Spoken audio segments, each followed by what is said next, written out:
Mujeres de propósito, qué bendición compartir nuevamente con ustedes. Gracias a las que muy puntualmente se conectan, gracias por estar siempre en sintonía.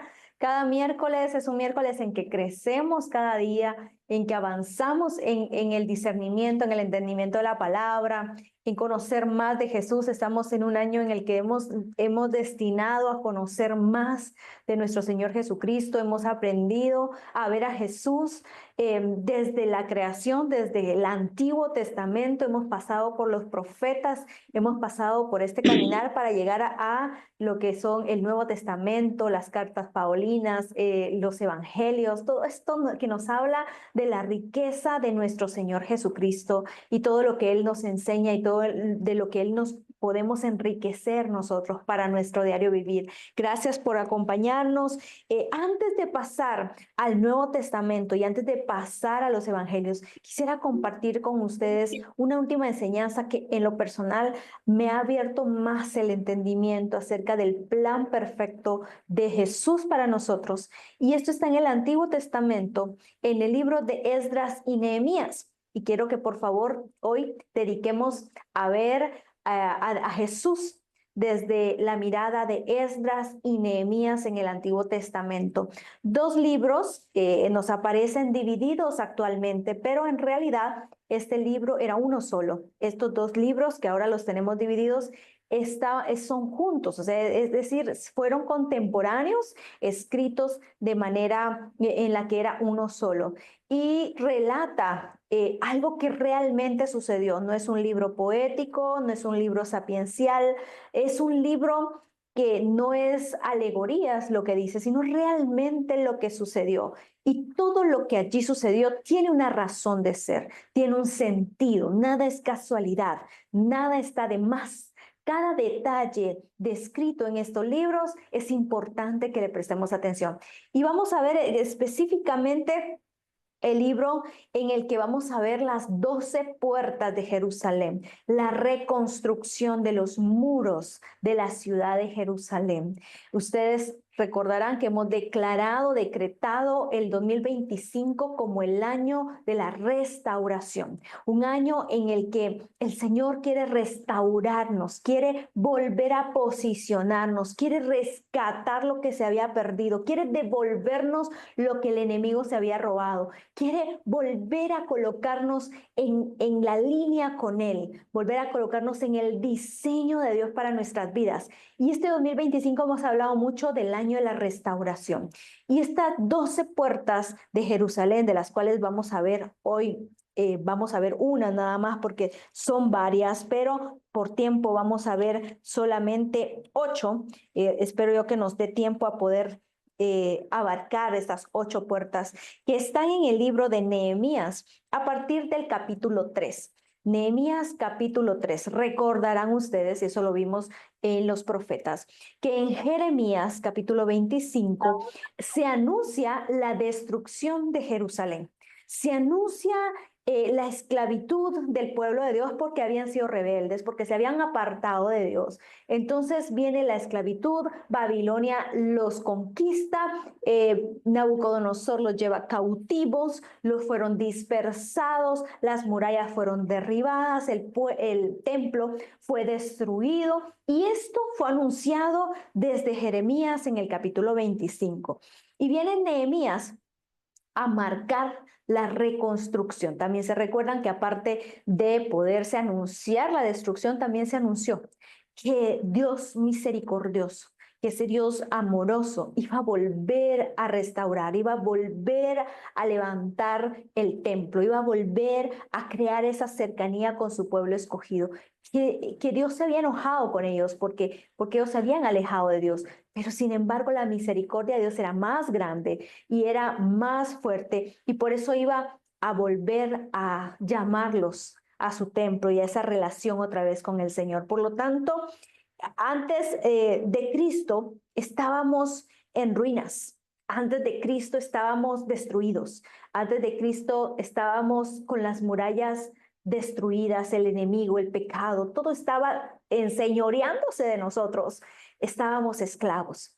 Pero Cristo viene a ser esa figura que el Padre usa y ese plan perfecto para poder restaurar esa relación con el Padre. No hay otro camino. Dice, yo soy el camino, dice Jesús, la verdad y la vida. Nadie viene al Padre si no es por Jesús. Es a través de Jesús que se vuelve otra vez a restaurar.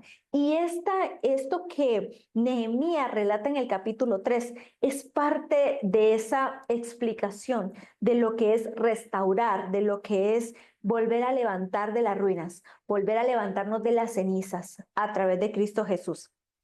Esdras, en el capítulo 1 al 2, ustedes se recordarán que el rey Ciro, que era un rey pagano, viene otra vez desde Persia y viene a decidir.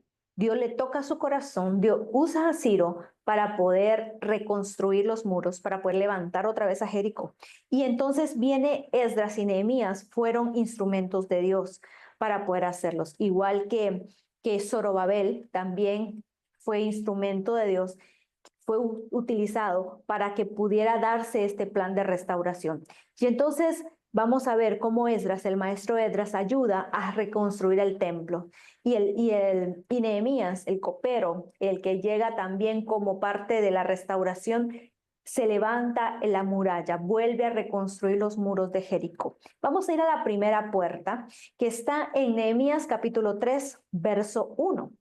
Dice la palabra, entonces se levantó el sumo sacerdote. Ojo acá quién es. El sumo sacerdote Eliasib, con sus hermanos los sacerdotes, y edificaron, óiganlo bien, la puerta de las ovejas. Ellos arreglaron y levantaron sus puertas hasta la torre de Jamea y edificaron hasta la torre de Hananel. Junto a ella edificaron los varones de Jericó y luego edificaron Zacur, hijo de Imri. Hasta aquí vamos a leer la primera puerta. Esto es importante porque esta puerta actualmente y siempre ha estado a la par del estanque de Betesda. El estanque de Betesda era el lugar en donde lavaban las ovejas antes de ser sacrificadas en el templo. En este estanque, todas las ovejas que estaban listas para la Pascua, que iban a ser sacrificadas como ofrenda, iban a ser lavadas, limpiadas, preparadas para el sacrificio.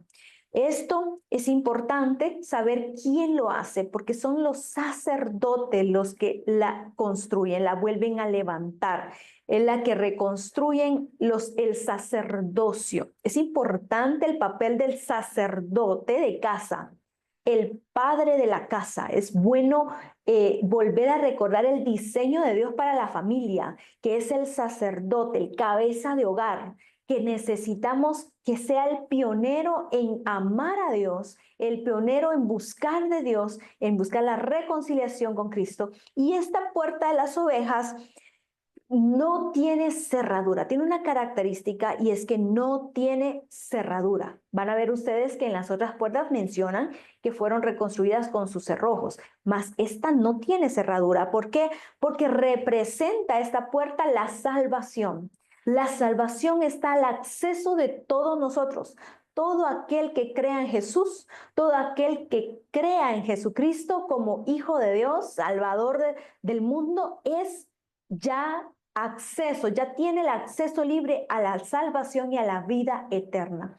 El precio ya fue pagado. Jesús ya pagó el precio en la cruz del Calvario una vez y para siempre. No es cada año, no es cada poco, es una vez y para siempre. Por todo aquel que en él crea, no se pierda, mas tenga vida eterna. Esa es la salvación. Esta puerta de las ovejas representa la salvación en la restauración del reino de Dios para nosotros. Y esta salvación viene únicamente a través de Jesucristo. Solo Jesús es el único que puede darnos esa salvación. Él dijo, yo soy la puerta. ¿Recuerdan ustedes que Jesús se llamó a sí mismo? Yo soy la puerta. Yo soy el buen pastor. Todo esto se hace porque todo el que crea en él. La verdad, para algunos es un poco difícil de creer que sea tan fácil poder accesar a la salvación y vida eterna solamente con creer. pero lo tuvo que hacer de esa manera, porque si no, ninguno hubiéramos tenido acceso. Nadie es justo, nadie es totalmente santo. Solo hubo uno que caminó en la tierra, que se encarnó, que se hizo carne y que siempre ha sido santo y que no hubo mancha en él, que no hubo mancha ni error ni pecado en él, y ese es Jesucristo. Él fue el único que llevó esa santidad siempre y caminó en santidad. Y por eso representa también esa oveja, ese cordero de Dios que quita el pecado del mundo, ese cordero inmolado, el cordero sin mancha, sin pecado, perfecto para el sacrificio y el perdón de todos nuestros pecados. Por lo tanto, Jesucristo viene siendo esa oveja. En Jerusalén, antes de ofrecer una oveja, tenía que pasar 3 días observándola muy detenidamente, que no tuviera mancha, que no tuviera defecto, que fuera perfecta para el sacrificio. Y eso tenía que estar sanas, no tenían que tener defectos. Y precisamente a Jesús 3 años caminó con sus discípulos, 3 años fueron los años del ministerio de Jesús en la tierra. Y que esto, en todo este caminar, no se encontró defecto alguno en él. Es decir, Jesús representa a ese cordero sin mancha, el cordero perfecto. Por lo tanto, realmente el reino de los cielos no es religión, es una relación con Dios. Y a través de la salvación y a través de Jesucristo y a través de la cruz del Calvario es que viene a empezar esta restauración en nuestras vidas. Esto no es más que la restauración de Jerusalén y de los muros, no es más que la restauración de nosotros mismos como cristianos, como seres humanos, y que se restaure la relación de Dios con nosotros. Es decir, el primer paso para poder restaurarnos es creyendo. La primera puerta es la puerta de las ovejas y representa la salvación. Vamos a la segunda puerta, que está en Nehemías capítulo 3, verso 3. Dice la palabra: los hijos de Senaán edificaron la puerta del pescado. Ellos la enmaderaron y la levantaron sus puertas con sus cerraduras y sus cerrojos. Junto a ellos restauraron Meremot, hijo de Urías, hijo de Cos, y al lado de ellos restauró Mesulam, hijo de Berequías, hijo de Mesesabel. Junto a ellos restauró Sadoc, hijo de Baana. Esta puerta, llamada la puerta del pescado, es donde entraban los peces que iban a ser comercializados, que iban a venderse en el mercado, y necesitaban entrar por esa puerta. Necesitaban ser contados, pasar por ese lugar. Y esto era la puerta de los pescados. Recuerden que esta sí tiene cerradura. Dice que tiene cerraduras y tiene cerrojos. ¿Por qué? Que es necesario pasar por la primera puerta. Es necesario, para pasar por esta puerta en nuestra reconstrucción, en nuestra restauración espiritual, necesitamos primero pasar por Jesucristo, que Él es la llave. Él abre la primera puerta para pasar a esta segunda puerta. Todo tiene un orden. No podemos saltarnos a esta puerta y evadir a Jesucristo. No podemos pretender llegar a esta puerta, que ahorita vamos a ver qué significa, y saltarnos el creer en Jesús o ignorar a Jesús en nuestras vidas. No podemos. Necesitamos abrir los cerrojos, y el cerrojo se llama Jesucristo. Él es la llave para poder accesar a esta puerta. Esta puerta representa nuestro ministerio, representa nuestro testimonio de vida, representa ese discipulado en nosotros. Es decir, nos convertimos en discípulos. Cuando nosotros aceptamos a Jesús, entramos a la salvación, recibimos la salvación, ahora nos volvemos discípulos de Jesús.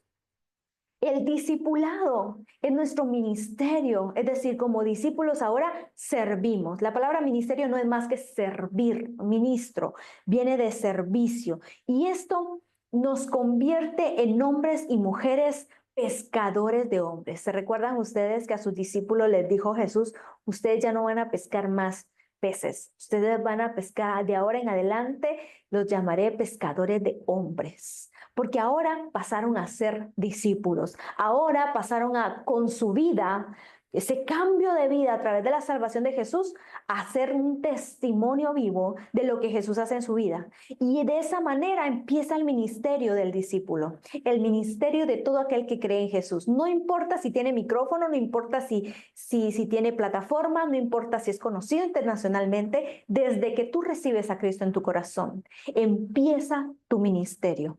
Un ministerio que va a través del discipulado. Y el discipulado necesita ser instruido. Todo discípulo necesita ser instruido. Jesús, 3 años, instruyó a sus 12 discípulos y a todos los que con él, los cercanos a él estaban, los instruyó y los llevó al evangelismo.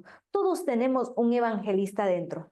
Es decir, desde que tú conoces la palabra de Dios, conoces a Cristo Jesús, definitivamente no puedes negarlo. Te va a tocar hablar de Él con alguien. Vas a conocer una necesidad. Vas a despertar en ti las ganas de que otros conozcan lo que tú ya conoces. Aunque tú no seas pastor, aunque tú no seas evangelista internacional, vas a tener esa necesidad, ese mover en tu corazón de llevar el mensaje de Dios a otros. Puede ser tu familia, pueden ser tus amigos, puede ser tus vecinos, puede ser una persona extraña en el bus, puede ser una persona extraña en el parque donde tú estés esperando hablar de Jesús. O si no, otros van a ver en ti un cambio y van a decir, ¿qué te pasó? Cuéntame. ¿Cómo fue que cambiaste? ¿Cómo fue que ahora te veo feliz? ¿Qué fue lo que te sucedió? Vas a tener que dar un testimonio, vas a tener que hablar. Esto es la gran comisión. O sea, la gran comisión es para todos, no solamente para aquellos que tienen un ministerio reconocido por alguna denominación. Todos somos ministros de Dios y todos terminamos teniendo la gran comisión. Por tanto, vayan. Hagan discípulos, prediquen el evangelio a toda criatura, a todo el mundo, dijo Jesús. Y esta gran comisión no se la dio a unos cuantos. No, Él lo dio, lo delegó, lo mandó y es una gran comisión para todos, aquel que lo conocemos. Y entonces necesitamos ser entrenados, discipulados. ¿Cómo me entreno? ¿Cómo me discipulo? Con la oración. No hay otra forma de que podamos recibir la instrucción.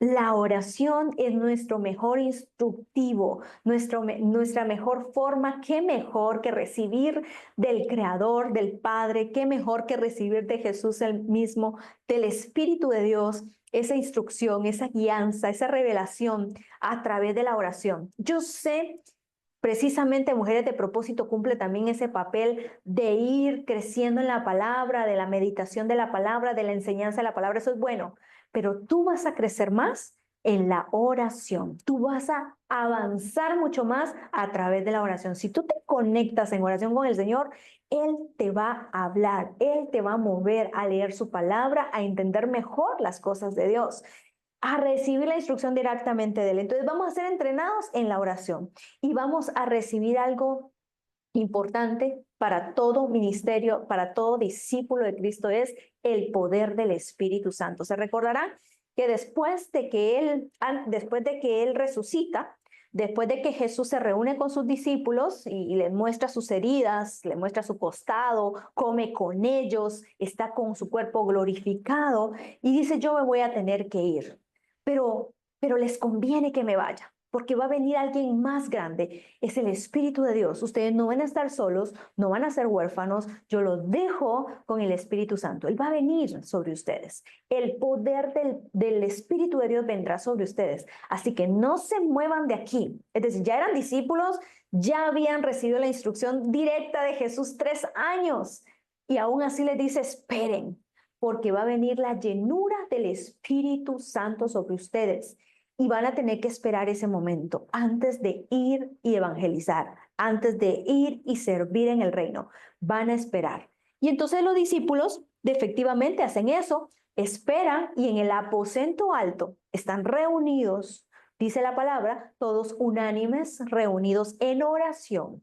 En ese momento, un estruendo, y ustedes sabrán, se recordarán que en Hechos viene el derramamiento del Espíritu Santo sobre ellos. ¿Acaso tenían ellos, todavía no tenían el Espíritu Santo? Claro que sí.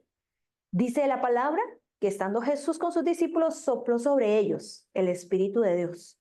Ellos ya lo habían recibido, pero faltaba activar el poder del Espíritu Santo en los discípulos. Hay un momento en ti. Tú tienes al Espíritu de Dios, pero quizá el Señor quiere llevarte a esta segunda puerta al ministerio en donde el Espíritu de Dios va a venir sobre ti con poder.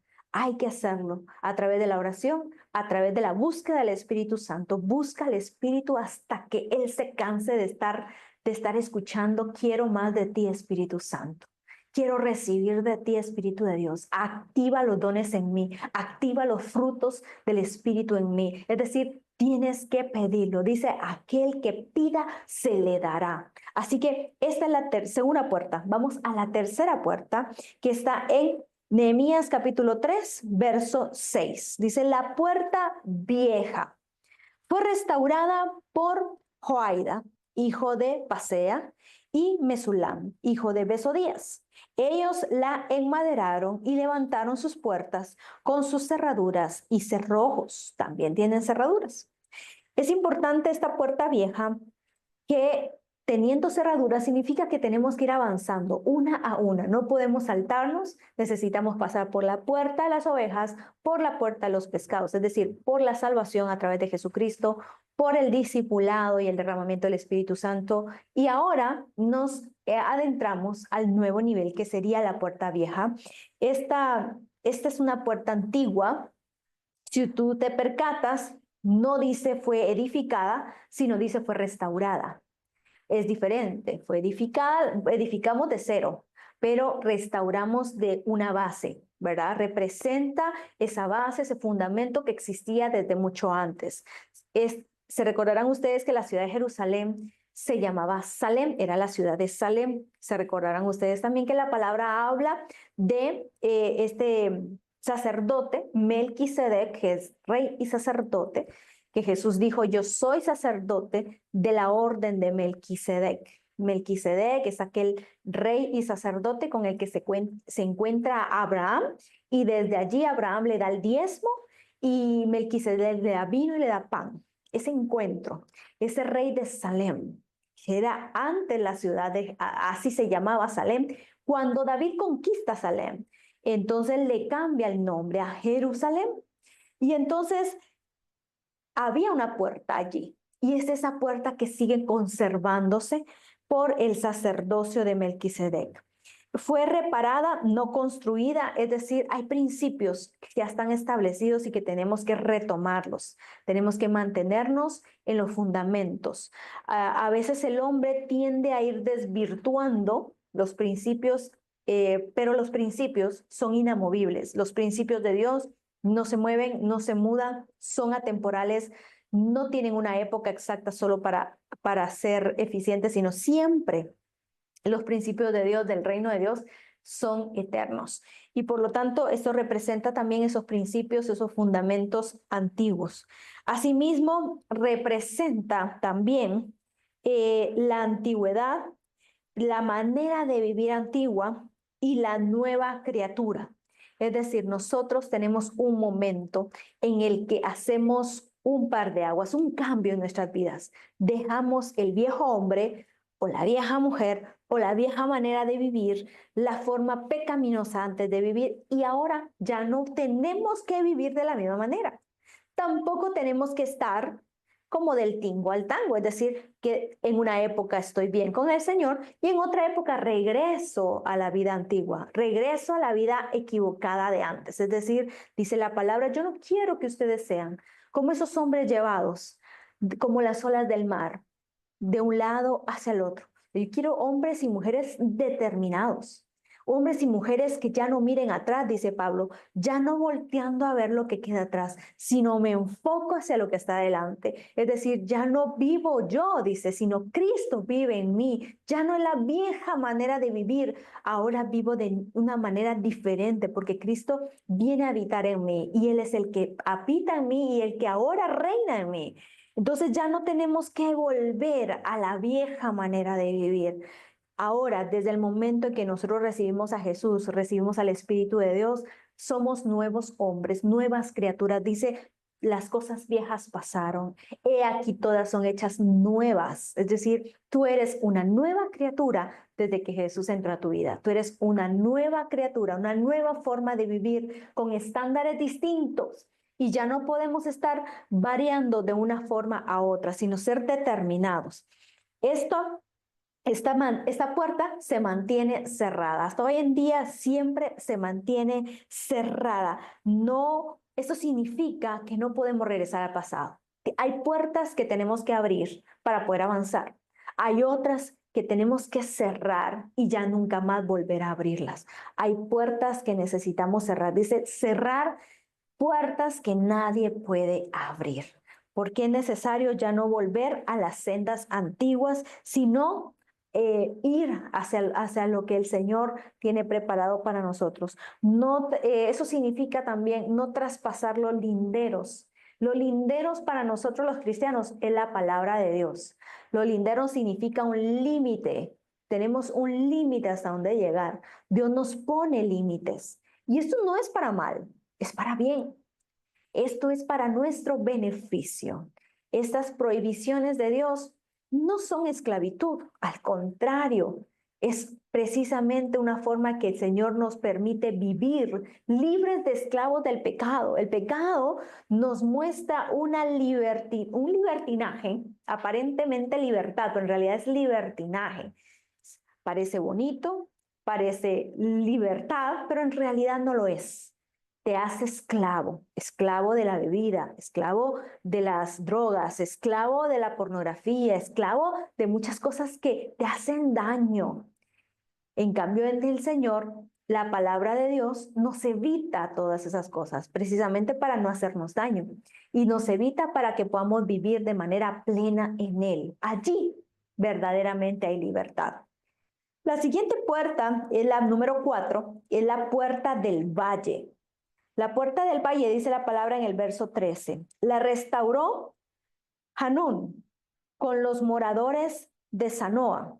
Ellos la reedificaron y levantaron sus puertas con sus cerraduras y sus cerrojos, y 1000 codos del muro, hasta la puerta del muladar.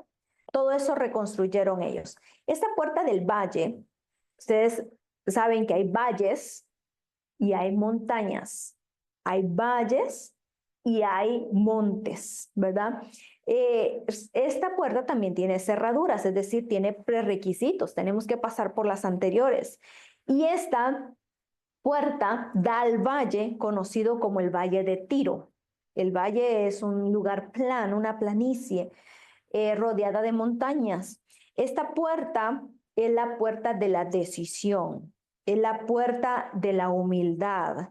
Este es el momento en el que Jesús nos enseña a ser mansos y humildes. Dice, sean mansos y humildes como la paloma. Jesús nos enseñó en múltiples ocasiones. Él fue manso, fue humilde, tenía todo el poder para destruir a sus enemigos, para callar a sus detractores, para callar a los que lo acusaban. Sin embargo, él siempre se mantuvo humilde, siempre se mantuvo manso, siempre se mantuvo con un perfil calmado.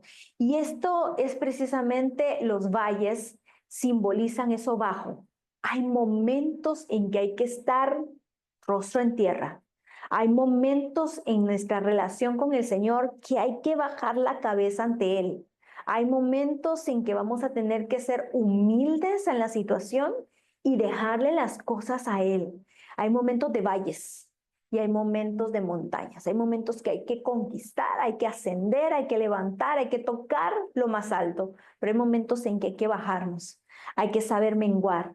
Hay que saber bajarnos y ser humildes. Esos valles bajos pueden ser provocadas por 3 razones. La primera puede ser que Dios nos conduzca a valles, nos conduzca a momentos de pruebas y momentos de dificultad en el que tenemos que aprender a someternos a Él. Van a ser provocados por el Señor esos valles.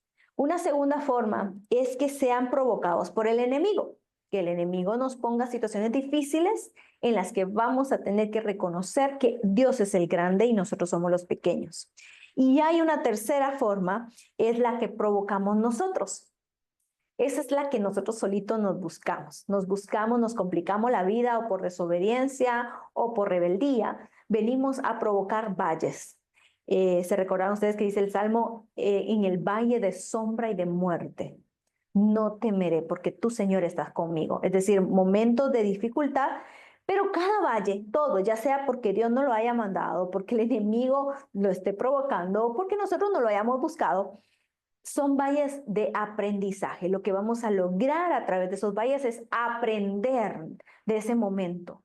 Todo momento, prueba, dificultad, valle de sombra y de muerte que me lleve a depender de Dios, con eso yo ya aprendí. Todo aquello que me lleve a humillarme ante el Señor, a depender de Él, con eso ya aprendimos. Con eso ya nos damos por ganados, por valió la pena este valle. Y necesitamos, los valles son esos terrenos fértiles. En todos los valles hay frutos, hay árboles, siempre que hablamos de valles hay fertilidad, no es un desierto, hay fertilidad, hay árboles y hay frutos. ¿Por qué? Necesitamos que allí en medio del árbol, en medio de los valles, podamos ser árboles que den fruto. Podemos dar fruto cuando aprendemos de la humildad. Los valles pueden haber sombra y muerte. Sin embargo, necesitamos aprender incluso de esos momentos difíciles. Es un tiempo de enseñanza, es un tiempo de crecimiento. Si tú sabes muy bien usar ese tiempo, esos momentos, esas temporadas duras, las vas a usar para mejorar.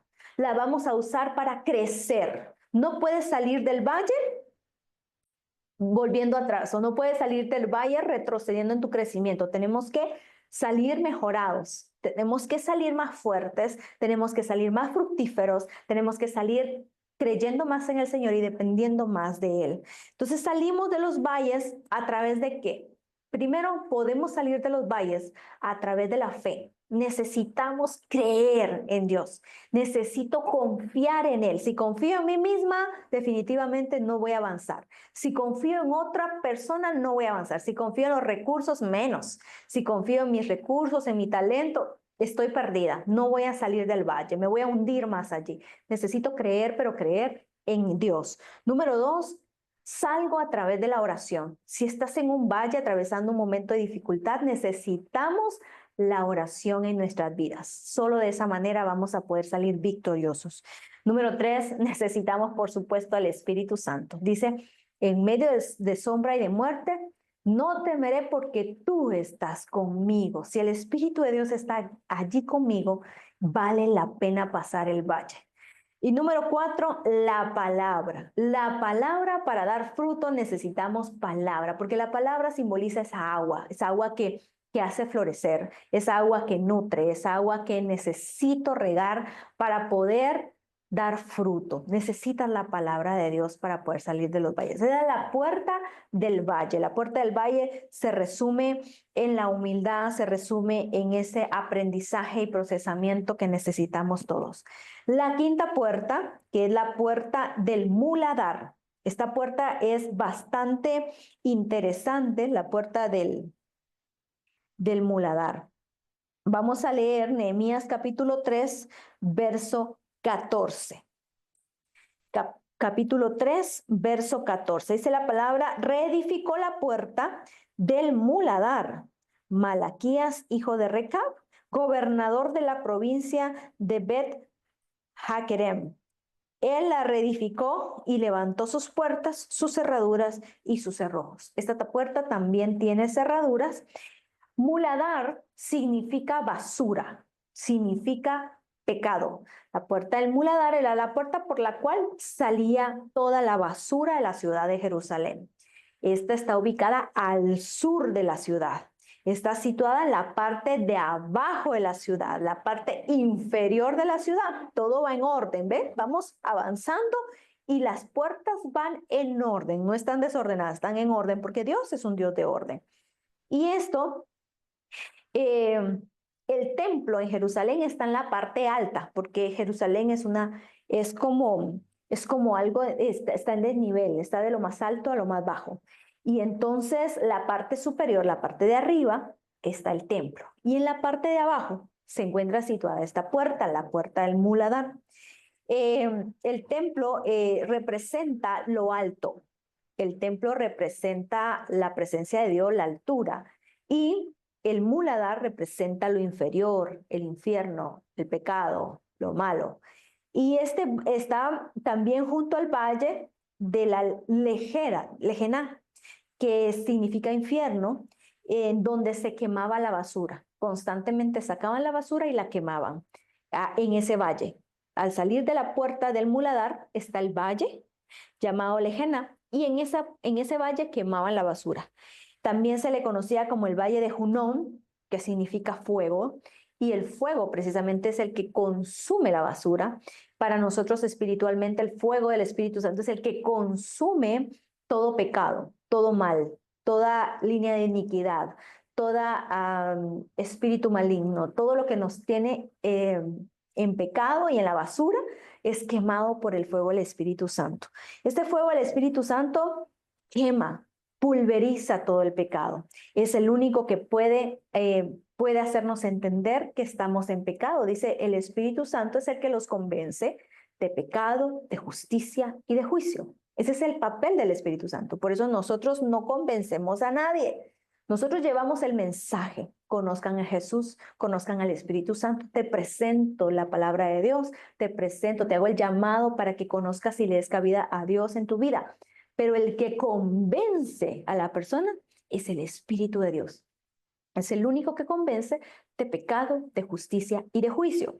Y esto, precisamente, el Espíritu Santo lo que hace es, a la hora de convencernos del pecado y que nosotros nos dispongamos ante Él y nos dejemos ministrar por el Espíritu de Dios, Él quema el pecado, lo destruye. Esta también es conocida como la puerta de los tiestos, porque todo el barro que se usaba y las vasijas de barro que eran quebradas, que eran destruidas, las iban a tirar a ese lugar y por eso se le conocía como la puerta de los tiestos. La puerta también del estiércol. Allí los animales, se recordarán ustedes que el animal era usado como fuerza de trabajo, como fuerza también de transporte, y todo lo que, pues los desechos del animal eran también sacados por esa puerta. La puerta se abre hacia afuera. Es la única puerta que se abre hacia afuera, no hacia adentro. Y esta no se cierra, tiene cerrojos, pero no se cierra y está restaurada. Es precisamente la restauración de nuestra alma.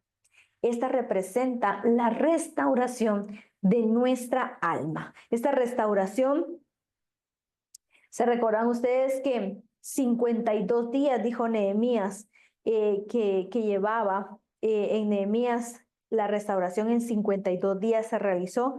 Y a través de la oración, ellos oraban, ellos alababan, ellos servían, y a través de la oración. Nuestra restauración solo se va a hacer a través de la oración. La oración juega un papel sumamente importante.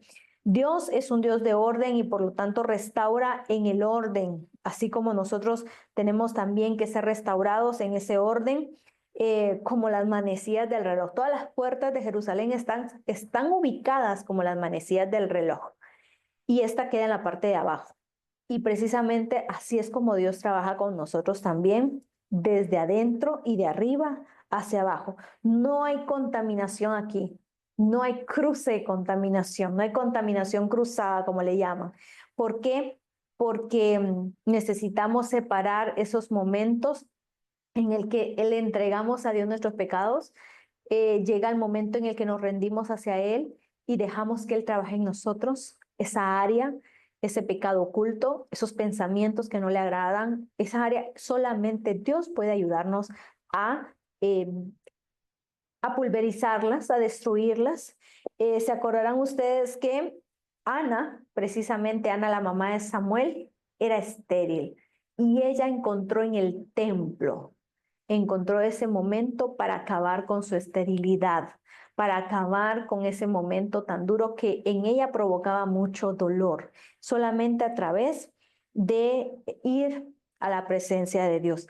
El trabajo de limpiarnos es nuestro, depende mucho de nosotros, aunque el Espíritu Santo hace el trabajo con el fuego del Espíritu Santo, siempre es mucho lo que nosotros también tenemos que ver en esa situación. ¿Por qué es mucho? Porque nosotros decidimos dejar trabajar el Espíritu Santo en nosotros. Decidimos hacerlo. ¿Por qué? Es necesario, el Señor es muy respetuoso. Él quiere trabajar con nosotros, Él quiere mejorarnos, Él quiere edificarnos, quiere restaurarnos, pero nosotros tenemos que permitirlo, dejarnos que Él nos trabaje como barro entre sus manos. Y esto es el pecado oculto. Hay una historia en el contexto de Jericó. Hay un momento, un hombre llamado Acán. Se recordarán ustedes que cuando Dios le entrega a Josué Jericó y le dice, ve y conquista la ciudad de Jericó.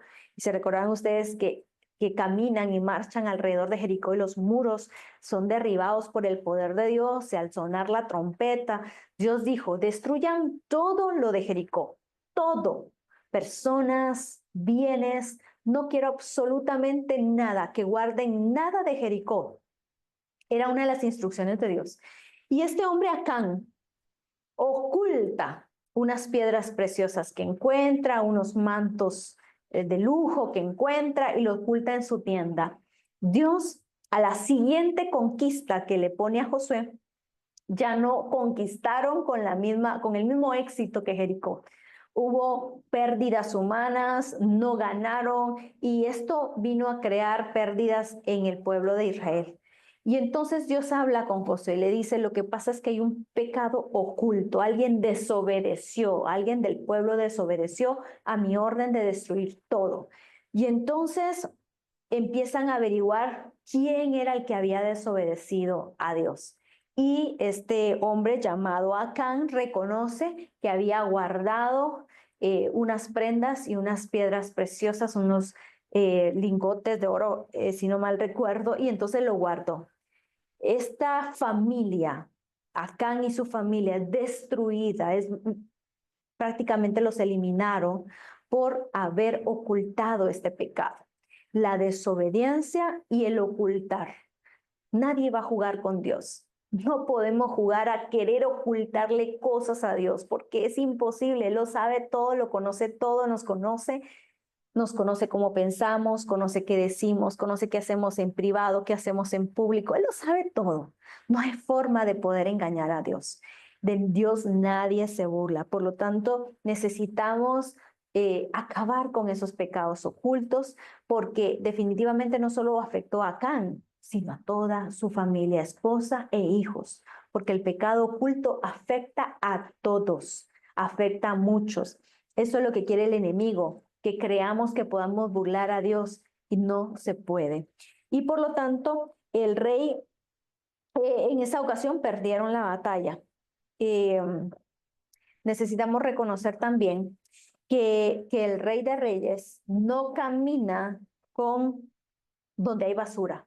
El rey de reyes no conjuga con el pecado, él aborrece el pecado, no lo soporta. Entonces, él no conjuga con el pecado, no puede caminar con el pecado y por esa razón necesitamos mantenernos siempre limpios. Esta puerta no se tiene que cerrar porque constantemente tenemos que estar limpiándonos del pecado. Esto siempre. Somos humanos, aún habitamos en este cuerpo que es débil, dice la palabra, que el espíritu tiene buena voluntad, pero la carne es débil. Por lo tanto, siempre tenemos que mantenernos en este trabajo continuo de poder limpiarnos constantemente del pecado y más de los pecados ocultos.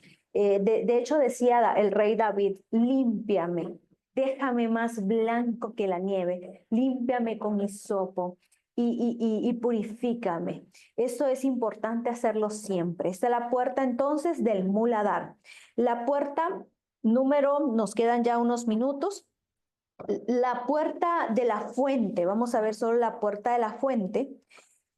La puerta de la fuente, que es la que está en Nehemías capítulo 3, verso 15. Dice la palabra, Salum, hijo de Colosé, gobernador de la región de Mizpa, restauró la puerta de la fuente. Él la reedificó, la enmaderó y levantó sus puertas, sus cerraduras y sus cerrojos, y el muro del estanque de Siloé hacia el huerto del rey, y hasta las gradas que descienden de la ciudad de David. Este es importante porque esta puerta está frente a la fuente de Gihón. La fuente de Gihón o el estanque de Siloé precisamente representa el agua. Recuerde que aquí se llama la fuente. Representa dos tipos de agua. Hay un agua que es para beber y hay un agua que es para lavarse. El agua que es para beber es esa agua del Espíritu Santo que está en Juan 7, 37, 39, que quiero que por favor me acompañen. Juan 7, 37 al 39. Dice la palabra: en el último y gran día de la fiesta, Jesús se puso en pie y alzó su voz diciendo: si alguno tiene sed, venga a mí y beba. El que cree en mí, como dice la Escritura, de su interior correrán ríos de agua viva. Hay un agua que es para beber. Dice: el que tenga sed, venga a mí y beba, dice Jesús. Ese es el agua para beber. Pero hay un agua que también es para lavarse. Esta es la palabra de Dios. Si vamos a Juan, capítulo 15, el Evangelio de Juan, en el capítulo 15, verso 3, que es el agua para beber. 15, verso 3. Ya vosotros estáis limpios por la palabra que os he hablado. Esta es la oración, Juan 15, donde Jesús les enseña de la vid verdadera a sus discípulos y dice: ustedes ya están limpios, yo los he limpiado y los he limpiado por la palabra. Esta es la palabra de Dios, representa el agua que nos ayuda a limpiarnos también. No es para beber, esta es para limpiarnos. Juan 4:14, vamos a ir a Juan 4:14. Dice la palabra: mas el que bebiere del agua que yo le daré no tendrá sed jamás, sino que el agua que yo le daré será en él una fuente de agua que salte para vida eterna. Esta fuente de agua es Jesucristo, es decir, el Espíritu de Dios y Jesús nos hacen fluir hacia nosotros, nos dan de beber, nos limpian y hace que nosotros terminemos siendo fuente de la cual fluya también agua de vida eterna. Recordarán ustedes que el Espíritu Santo también representa nuestro ayudador, representa nuestro maestro, representa al que nos recuerda la palabra. Dice: él será su ayudador, él será su paráclito, él será su maestro, les enseñará cosas ocultas que nadie conoce, cosas más grandes. Recordará también, les recordará la palabra. El Espíritu Santo es el que nos guía, es el que nos ayuda. Y entonces necesitamos mantenernos conectados a esta fuente de agua.